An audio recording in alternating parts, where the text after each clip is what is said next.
Hey, how's it going? This is Rob from Justin's Toys, and this is going to be my first tutorial, so bear with me.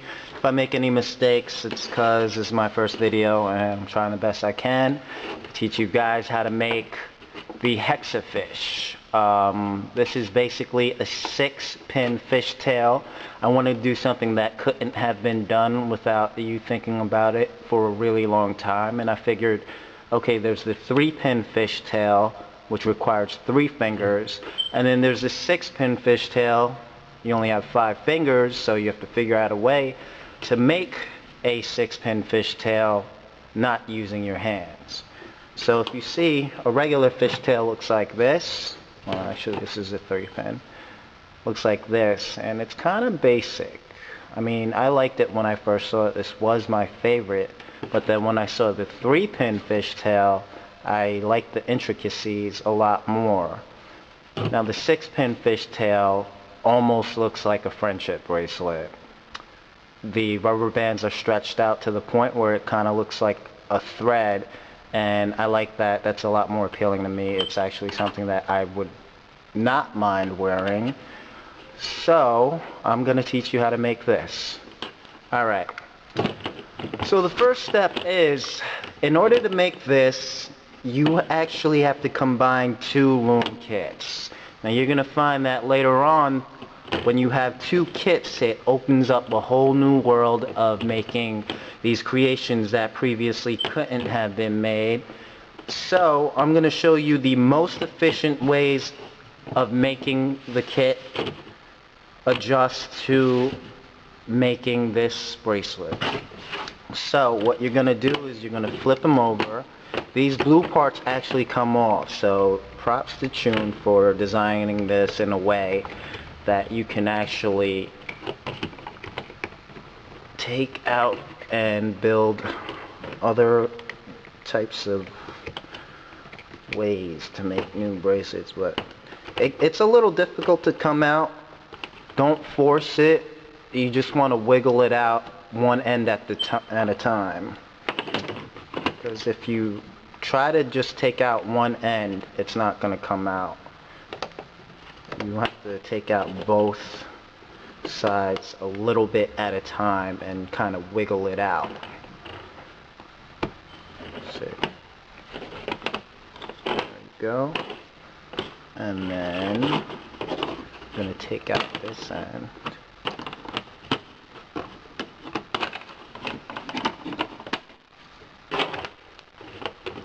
And then take out this end.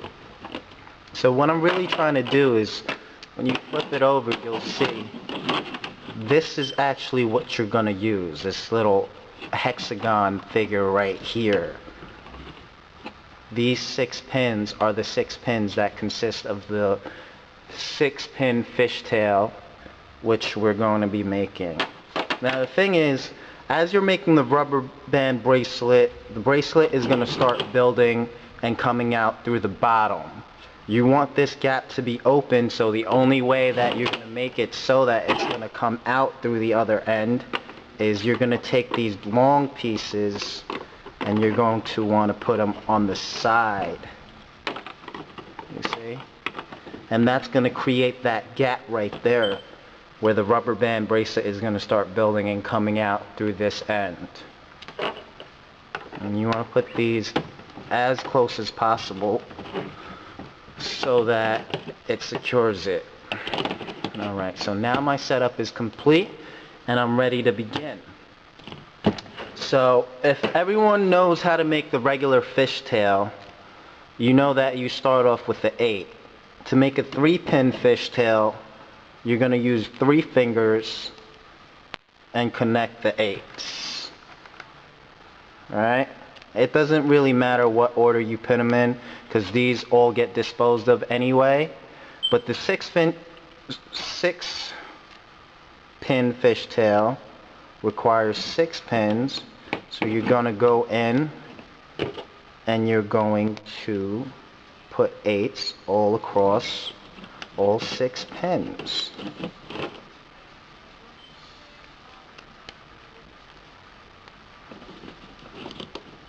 It doesn't matter what order.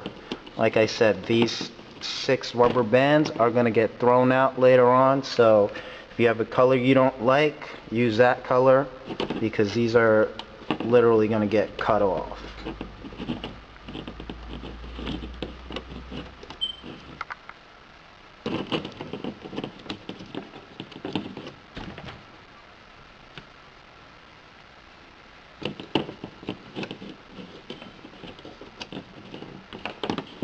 Alright, when you're done, it's going to look like a Jewish star. That's when you know you did it correctly. All 8s are complete. And then, just like a regular fishtail, you're going to put 2 rubber bands on top of it.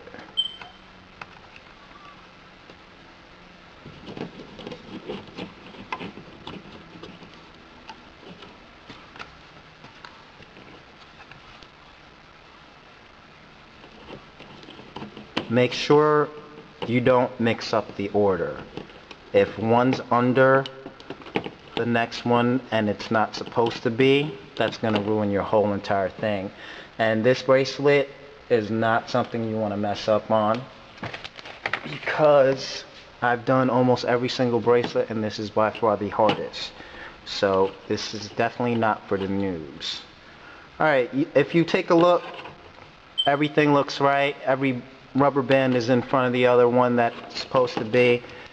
Now what you want to do is these 2 bottom blue ones that I'm going to dispose of later on, you want to grab both those rubber bands. Alright, so I'm going to go in and grab those 2 rubber bands.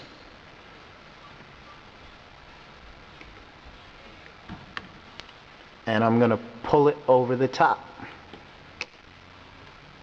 Then I'm going to grab the other 2 rubber bands, pull them over the top. I'm going to do that on all 6 sides.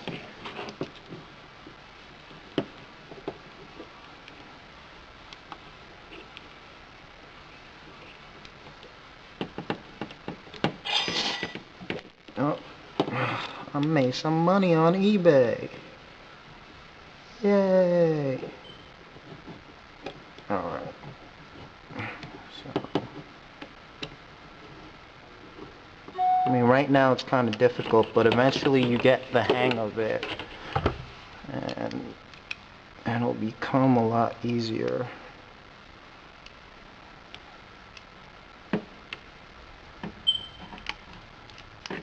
Alright.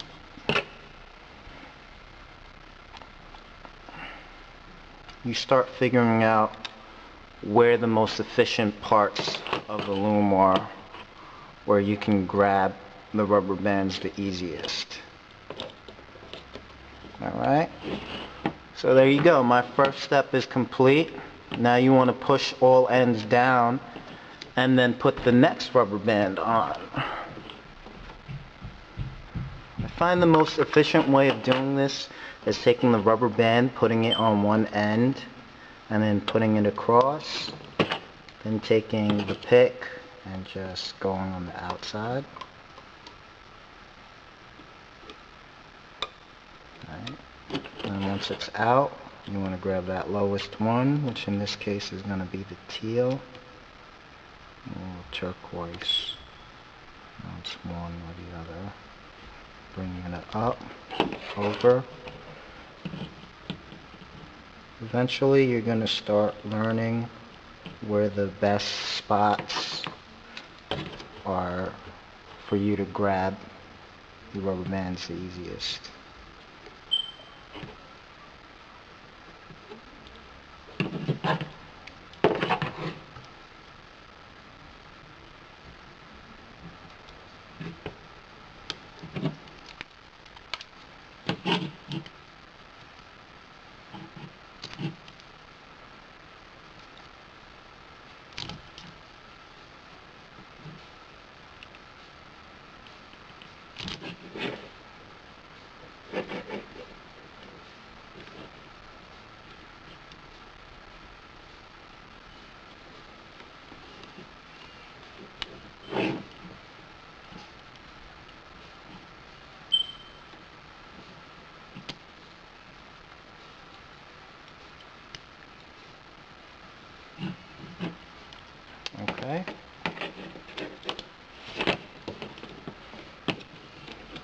And you pick your next color.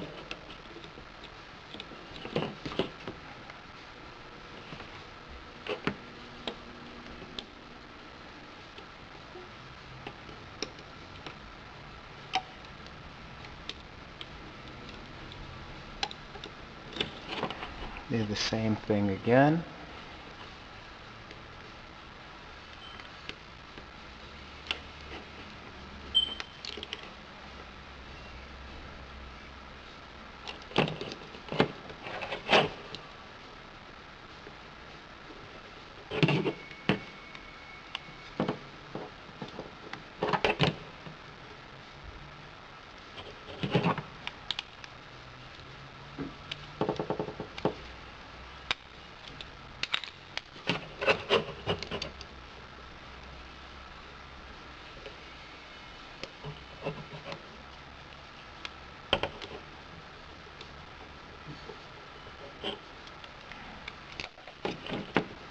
Push down and do the next color.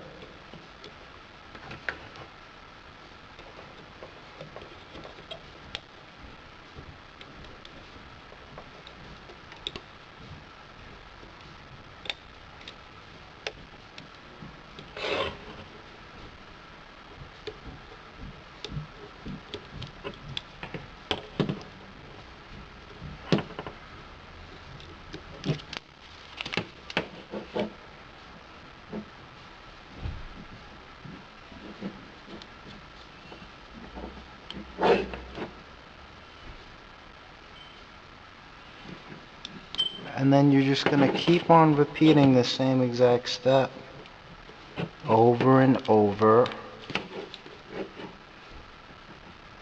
And you'll see it'll start to look like a spider web.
Alright, so I'm basically done with my bracelet as far as the looping part goes. As you can see, that's 105 bands. This one takes 105 versus the regular fishtail, which is 50, and then the triple fishtail, which is 72. So as you can see, I'm ready to do the hardest part, which is clipping. I haven't mastered this yet. If I do find a better way, I'll release another video, but for the time being, this is the way I'm doing it. You see how this is that thick? Don't be scared, but this actually extends. So this bracelet is actually going to grow from this. When you pull it really hard, you'll see it's actually going to tighten out. And that's what's going to cause the bracelet to be really thick and easier to clip in the end. So don't leave it thick. Tighten it up. Alright? That's the coolest part to me.